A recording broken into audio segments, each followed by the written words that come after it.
Maître Pierre Ourcade, bonjour, Bonjour. merci d'être là. Vous êtes entre autres avocat au barreau de Californie, c'est pour ça que c'est intéressant d'avoir votre regard. Pierre Ourcade, d'abord juridiquement, parce qu'en plus vous l'avez vu ces documentaires, est-ce qu'il y a des accusations qui tiennent dedans? C'est assez édifiant, hein, les détails que ces deux victimes livrent. C'est très précis. C'est très précis. Lors du procès, d'abord, il faut rappeler que Michael Jackson a été acquitté. Bon, et puis qu'il est mort. Donc, ce que peuvent faire ces victimes maintenant, c'est assigner au civil.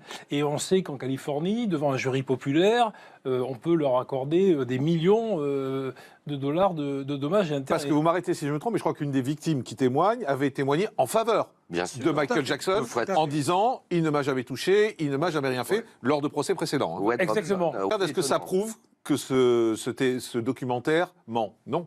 Non. Non, sûrement, non. Pour l'avoir vu il y a quelques semaines, je trouve que le témoignage de ces deux victimes...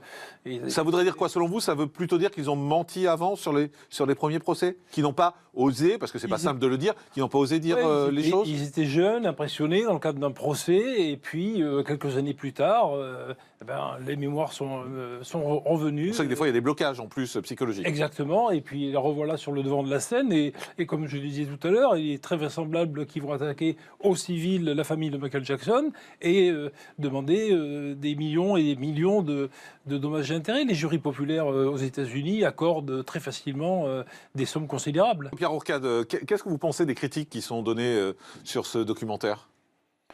Moi, une fois de plus, j'ai trouvé ce documentaire percutant et assez convaincant. Vous êtes plutôt convaincu? Moi, je suis plutôt convaincu par ces victimes et par leurs récits. Il y a des détails quand même qui sont frappants. Donc, je ne pense pas que leur crédibilité soit vraiment en cause. Comment prouver qu'ils ont raison ou qu'ils ont tort d'ailleurs? Il va falloir que le jury les croie. Il va falloir qu'ils soient convaincants. Ça se passe comment aux États-Unis? C'est la parole en fait? C'est la parole des uns contre la parole des autres? Oui, c'est le témoignage. C'est le plus convaincant qui gagne? Sous serment, exactement. Il y a 12 personnes en face de vous. Et il faut les convaincre. Et donc, mais ils sont déjà parjurés. Si c'est vrai, ils sont déjà parjurés.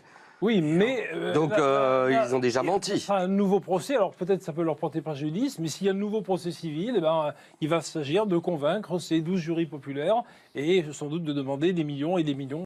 Maître Pierre Ourcade, est-ce que la parole des neveux, ça peut avoir une influence s'il y a un procès? Oui, bien sûr.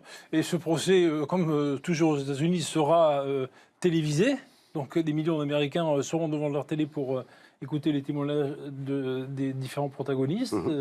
Et puis après, il y aura un délibéré, puis peut-être un appel. Et donc, c'est un dossier qui peut encore durer plusieurs mois, voire plusieurs années. Merci également d'avoir été sur ce plateau, Maître Pierre Ourcade, avocat au barreau de Californie. Merci également d'avoir été là.